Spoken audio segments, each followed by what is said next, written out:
နော်ဥရဝေလကတ္တဗနရီကတ္တဗဂယကတ္တဗဆိုတော့နော်ညီကိုသုံးပါနော်ယသိတွေကိုခေါင်းဆောင်ပြီးတော့တရားကျင့်နေကြတာရှိတယ်ဘုရားမပွင့်ခင်တည်းကစအဲ့ဒါကိုမြတ်စွာဘုရားပွင့်လာတဲ့အခါမှာနော်သူတို့ကိုခြေချွတ်တဲ့အခန်းကိုယသိညီနောင်ရှင်တထောင်ခြေချွတ်ခန်းဆိုပြီးကြားဘူးကြမယ်ထင်တယ်နော်အဲ့ဒါသူတို့ကျောင်းလေးတွေကိုဒီတွေကငယ်ရွယ်သူတွေအတွက်ဘုဒ္ဓတဖြစ်ဖို့ဘုံဘုံပြောပြမယ်ဟုတ်လားအဲ့ဒါမြတ်စွာဘုရားဒီဘုရားဖြစ်ပြီးကသာတိတ်မကြသေးခင်ပဲသူတို့ကိုခြေချွတ်ဖို့မြတ်စွာဘုရားရဲ့ဉာဏ်တော်ထဲမှာပေါ်လာတယ်ပေါ့အဲ့ဒါနဲ့သူတို့ကဘယ်မှာနေတာတုံးဆိုတော့နော်နေရင်စရာမြေကမ်းမှာနေတာအဲ့ဒါအကြီးဆုံးအကိုကြီးကဥရဝေလကတ္တပနော်ကတ္တပပါပဲနာမည်တွေကတော့ကတ္တပအနွယ်နေမှာပေါ့အဲ့ဒါဥရဝေလကမ်းမှာနေလို့ဥရဝေလကတ္တပသူ့မှာတပည့်900ရှိတယ်ဒါသူ့ရဲ့ညီအလတ်ကတော့ဒီမြင့်ရဲ့အောက်ဖက်ကစိတ်ကမ်းမှာနော်တပည့်300နဲ့သူကအုပ်စုတစုကိုခေါင်းဆောင်ပြီးတော့နေတာပေါ့ညီငယ်ဆုံးကအဲ့ဒီအောက်ကဂရာစိတ်ကမ်းမှာတပည့်200နဲ့နေတယ်တဲ့အားလုံးတပည့်1000ရှိတယ်ပေါ့နော်အဲ့ဒီလိုနေတဲ့ချိန်မှာမြတ်စွာဘုရားပဲကြွသွားတော့ဆိုတော့အကိုကြီးဆုံးဖြစ်တဲ့ဥရဝေလကတ္တဗစီကိုကြွသွားတယ်။ကိုရောက်တဲ့အခါကျတော့ကတ္တဗအသင်မပင်ပန်းဘူးဆိုလို့ရှိရင်ငါ့ကိုဒီမှာနေခွင့်ပြုပါငါတခဏမြဒီမှာနေခြင်းတယ်ပေါ့။အဲ့တော့ဥရဝေလကတ္တဗကရပါတယ်နေလို့ရတယ်ဒါပေမဲ့လို့အဲ့ဒီမီတင်းကုတ်ထဲမြတ်စွာဘုရားမီတင်းကုတ်ထဲနေဖို့သူ့ကိုခွင့်တောင်းတာကိုအဲ့ဒီမီတင်းကုတ်ထဲမှာအလွန်အစွမ်းရှိတဲ့တကိုးထက်တဲ့နဂါးရှိတယ်အဲ့ဒီနဂါးရှိတဲ့အတွက်ကြောင့်တင့်ကိုငါမနေသေးခြင်းဘူးငါကတော့မနေခံဘူးလို့မရှိပါဘူးသင်နေခြင်းလည်းနေဒါပေမဲ့နဂါးရှိတယ်ရတယ်ငါအတွက်အဲ့ဒါကိစ္စမရှိဘူးဆိုပြီးတော့မြတ်စွာဘုရားကအဲ့ဒီမီတင်းကုတ်ထဲမှာနေတဲ့သုံးအဲ့ဒါညရောက်တဲ့ခါကျတော့အဲ့ဒီနဂါးနဲ့မြတ်စွာဘုရားနဂါးမြတ်စွာဘုရားကိုရံပြုလို့မြတ်စွာဘုရားနှိမ်နှင်းတယ်အဲ့ဒါဒီမီတင်းကုတ်လေးကအဝေးကနေကြည့်ရင်မီးတွေမြန်တောက်နေသလားလို့ထင်ရတယ်တဲ့အဲ့ဒါသူတို့ခါတိုင်းအဲ့ဒီမီတင်းကုတ်လေးတွေကိုသူတို့မကတ်ရဲဘူးအဲ့ဒီနဂါးရှိလို့အဲ့ဒါဥရဝေလကတ္တဗယတိကြီးကတပည့်တွေနဲ့ကြည်စံယဟန်ကြီးရုပ်ကတင့်တယ်ပါပြီနဲ့ငါပြောတယ်အခုနဂါးကသူ့ကိုညှင်းဆဲနေပြီနဲ့တူတယ်ဒါမနဲ့လင်းတဲ့အခါကျတော့နဂါးကမြတ်စွာဘုရားရဲ့တပိတ်ထဲမှာမြတ်စွာဘုရားယဉ်ကျေးအောင်ဆုံးမထားအဲ့တော့ဥရဝေလကတ္တဗကယဟန်ကြီးကတကိုးကြီးလိုက်တာနော်ငါတို့မကတ်ရဲတဲ့နဂါးကိုတောင်ဆုံးမထားတာအလွန်တကူကြီးတာပဲဒါမဲ့ဘလို့ပဲတကူကြီးပါလေငါလိုယဟန္တာတော့မဟုတ်သေးဘူးသူ့သူယဟန္တာလို့ထင်နေတာအဲ့ဒီဥရဝေလကတ္တဗဆရာကြီးကအဲ့ဒါနဲ့မြတ်စွာဘုရားကဒီဥရဝေလကတ္တဗဒီလိုတွေးနေတယ်ဆိုတာသိတယ်သိပေသူ့ရဲ့အိမ်တွေကမရင်ကျက်သေးဘူးအဲ့ဒါကြောင့်လို့မြတ်စွာဘုရားတီးခံပြီးတော့စောင့်ဆိုင်တယ်အဲ့ဒါသူ့ကိုတကိုးဗျာတွေဟာ16မျိုးတောင်ပြရတယ်အဲ့ဒါဘုဟုတုတ္တဘုံဘုံပြောပြတယ်စိတ်ဝင်စားကြကောင်းသိလားအဲ့ဒါနဲ့နောက်နေ့ညရောက်တော့မြတ်စွာဘုရားဒီနေရာမှာကြွလာတယ်ဆိုတာကိုသိတော့စတုမာတဲ့နတ်မင်းကြီး၄ပါးကမြတ်စွာဘုရားဒီကိုနော်လာရောက်ပြီးတော့ဝကြီးဝင်းငယ်ပြုစုကြတယ်အဲ့ဒါကိုဥရဝေလယတိကြီးကအဝေးကနေလှမ်းကြည့်တယ်မီတင်းကုတ်လေးကလည်းဝင်းပြောင်းနေတာပဲမီးပုံကြီး၄ပုံတောက်နေတယ်နတ်မင်း၄ယောက်ကအယောင်တွေထွက်နေတာအဲ့ဒါနဲ့မနေ့ရောက်တော့မေးကြည့်တယ်ညကမီးပုံကြီး၄ပုံလို့တောက်နေဘာတွေတော့အဲ့ဒါစတုမာတဲ့နတ်မင်းကြီး၄ပါးငါလာပြီးတော့ဝကြီးဝင်းငယ်ပြုစုကြတာအံ့ဩသွားတဲ့သူကယဟန်ကြီးကစတုမာတဲ့နတ်မင်းကြီး၄ပါးကတောင်လာပြီးတော့ပြုစုရသလားအဲ့တော့စိတ်ထဲပဲအလွန်တကူကြီးတဲ့ပုဂ္ဂိုလ်ပဲဘာပဲဖြစ်ပါလေငါလိုယဟန်တာတော့မဟုတ်သေးဘူးသူကအဲ့ဒါတော့သူကအမြဲတမ်းအဲ့လိုစဉ်းစားတယ်သူကသူယဟန်တာလို့သူကထင်းနေတာနော်ဒီတော်ထဲမှာကြာကြီးကျင့်သုံးနေတာနော်လောဘဒေါသမောဟတွေမဖြစ်ဘူးဆိုတာကိုမြန်သူတွေးမိလို့လားဘလို့အကြောင်းကြောင့်ထင်းနေတယ်လဲတော့မသိဘူးသူကသူအဲ့လိုတော့ထင်းနေတယ်အဲ့ဒါမြတ်စွာဘုရားတီးခံပြီးတော့နေတယ်အဲ့ဒါနောက်နေ့ကျတော့တရားမင်းကလာပြီးတော့ဝကြီးဝင်းငယ်ပြုစုပြန်တယ်အဲ့ဒီတော့လည်းပဲဒီလိုပဲဘယ်သူတော့တရားမင်းလာတာတရားမင်းရတောင်လာရသလားအတော်တကူကြီးတာပဲဒါပဲငါလိုရဟန္တာတော့မဟုတ်သေးပါဘူးနောက်နေ့ကျတော့တဟံပတိပြမကြီးကလာပြီးတော့တရားနာတယ်တဲ့ပြမကြီးဆိုတော့ပိုးပြီးတော့အယောင်ဝါကလင်းနေတာပေါ့အဲ့ဒါနောက်နေ့ရောက်တော့မေးပြန်တယ်ယဟန်ကြီးညကဘယ်သူလာပြန်ပြီတော့တဟံပတိပြမကြီးလာတာပြမဆိုတော့တော်တော်သူစိတ်ထဲမှာအကြီးကျယ်အံ့ဩသွားတယ်ပေါ့နော်ပြမကြီးကတောင်လာပြီးတော့တင့်ကိုနော်ဥခတ်ရသလားအလွန်တကူကြီးတာပဲဒါပေမဲ့ငါလိုယဟန္တာတော့မ မဟုတ်သေးဘူးဟောဒီလိုသွားတာအဲ့လိုနဲ့နောက်15ရက်လောက်ရောက်လာတဲ့အခါကျတော့သူ့ရဲ့ဒီသင်္ကန်းကျောင်းမှာအလှူပွဲကြီးတစ်ခုရှိတယ်နော်အနီးဝန်းကျင်မှာရှိတဲ့ရွာကလူတွေကလာစဉ်လာပြီးတော့အလှူပွဲကြီးကျင်းပကြတဲ့သဘောပေါ့အဲ့တော့ဥရဝေလကတ္တဗကဘလို့စဉ်းစားလဲဆိုတော့ဒီနေ့တရက်ယဟန်ကြီးဂေါရမငါးစီလာပြီးတော့စွန့်မစားရင်ကောင်းပါပဲငါတကာဓမ္မတွေလာနေတာသူတကယ်လို့ရောက်လာလို့ရှိရင် तू ကအလွန်တကူကြီးတာငါတကာတွေသူ့တကာဖြစ်သွားရင်တော့ဒုက္ခပဲဟုတ်လားငါတကာတွေသူ့တကာဖြစ်သွားမှစိုးရတယ်ဟုတ်လားအဲ့ဒါနဲ့ तू စိတ်ထဲကမြတ်စွာဘုရားကိုမလားစီခြင်းဘူးမြတ်စွာဘုရားသိတဲ့အခါကျတော့ကိုင်းလေအဲ့လိုဆိုလို့ရှိရင်ဟုတ်ပြီဆိုပြီးတော့မြတ်စွာဘုရားကမြောက်ကျွန်းကြွပြီးတော့စွန့်ခံပြီးတော့စွန့်ဖုံးပေးတယ်အဲ့ဒီနေ့သူ့ဒီမသွားဘူး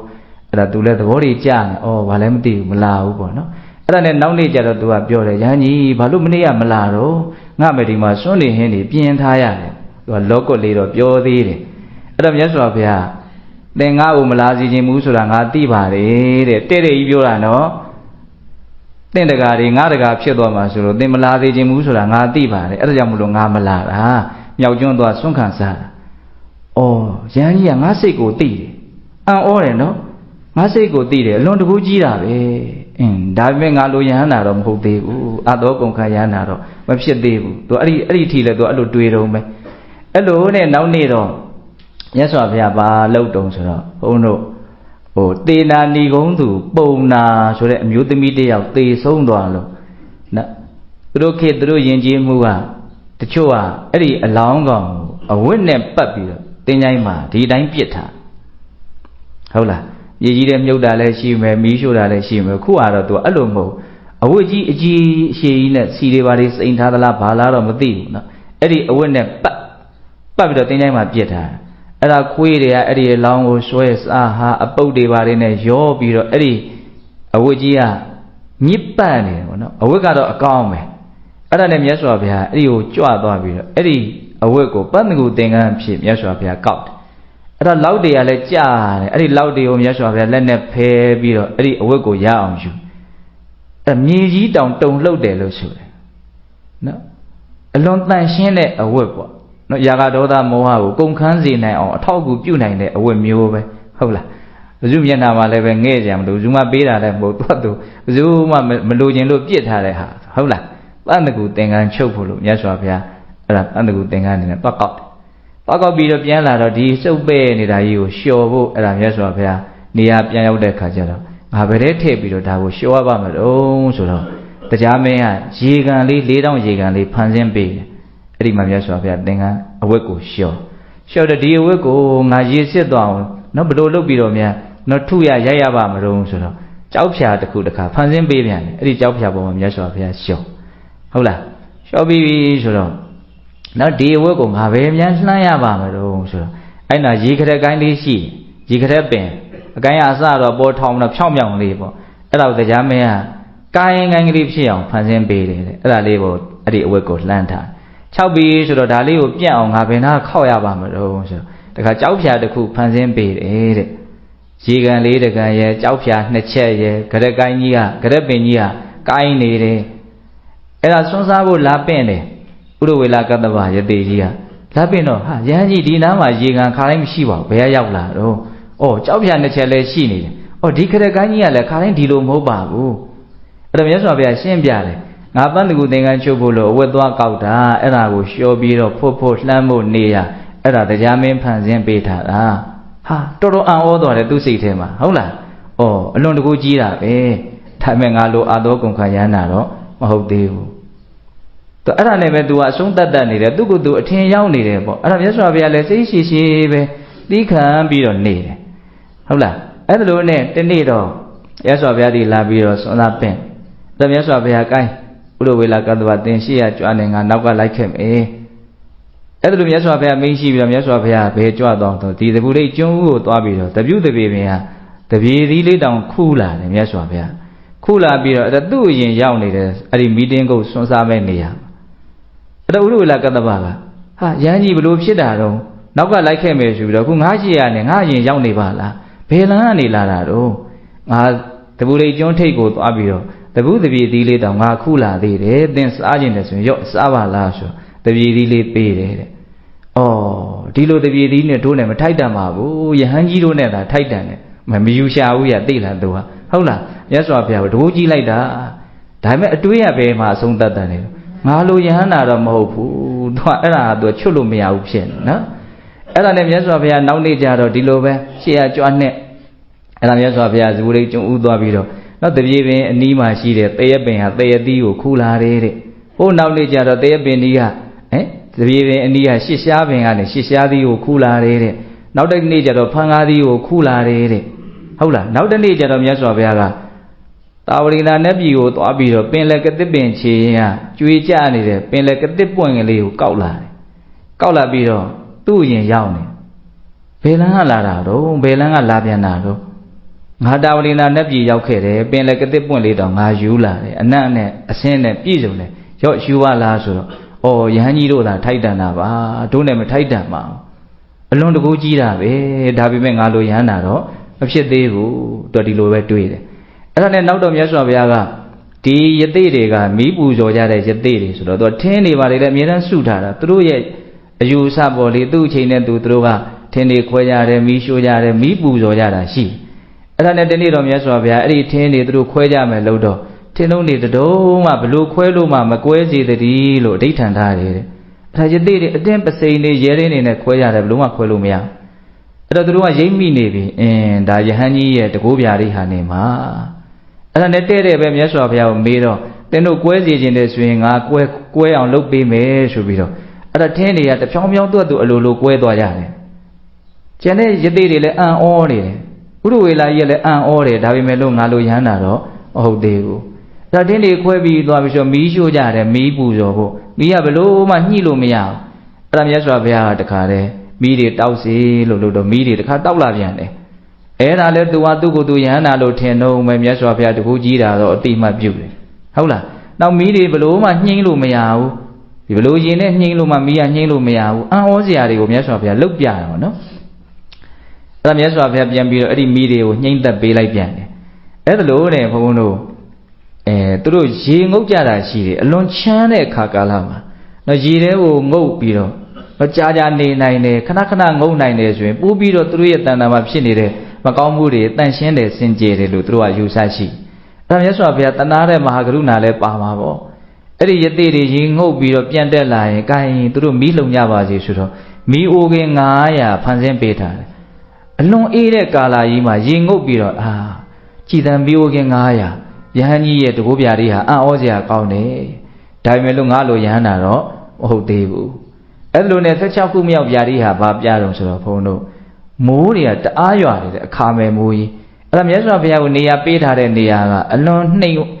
မ့်တဲ့မြေပေါ့နော်ဂျိုင်ဝမ်းထဲမှာမြတ်စွာဘုရားကိုနေရာပေးထားတာအဲ့ဒါမိုးတွေကရွာတဲ့ခါရေတွေကြီးပြီးတော့မြစ်ဘေးမှာနေကြတာ哦အဲ့ဒါလှေတွေနဲ့ရဟန်းကြီးတော့ရေထဲမျောပါပြီရေတွေကြီးပါပြီဆိုပြီးတော့မြတ်စွာဘုရားကိုဆယ်တင်ဖို့ဆိုတော့လှေနဲ့လာကြတာယသိတွေအဲ့ဒါမြတ်စွာဘုရားအဲ့ဒီရေတွေဝိုင်းနေတဲ့ကြားထဲမှာနော်ဖုံတထောင်းထောင်းထနေတဲ့ပုံသဏ္ဍာန်မျိုးဖန်ဆင်းပြီးတော့ဈဉ္ကြံကြွပြတယ်တဲ့ရေတွေကသူ့တူတီတွေကိုမလာဘူးဘေးကပဲဝိုင်းနေတယ်ပေါ့နှိမ့်ပြီးတော့ရေဟာဒီတွေကိုစီးမလားအတော်ဥဒ္ဒဝလကတ္တပယတိကြီးကအလွန်တကူကြီးတာပဲစွမ်းနိုင်ပါပြီဒါပေမဲ့လို့ငါလိုရဟန္တာတော့မဟုတ်သေးဘူးအဲ့ဒါလိုစဉ်းစားတဲ့အချိန်မှာမြတ်စွာဘုရားအိန္ဒြေရင့်ပြီဆိုတာလည်းသိတဲ့အတွက်ကြောင့်ဥဒ္ဒဝလကတ္တပတဲ့သင်ဟာယဟန္တာလည်းမဟုတ်ဘူးဟုတ်လားပွင့်ပွင့်လင်းလင်းပြောတော့တာနော်အဲ့ဒီကြတော့မှ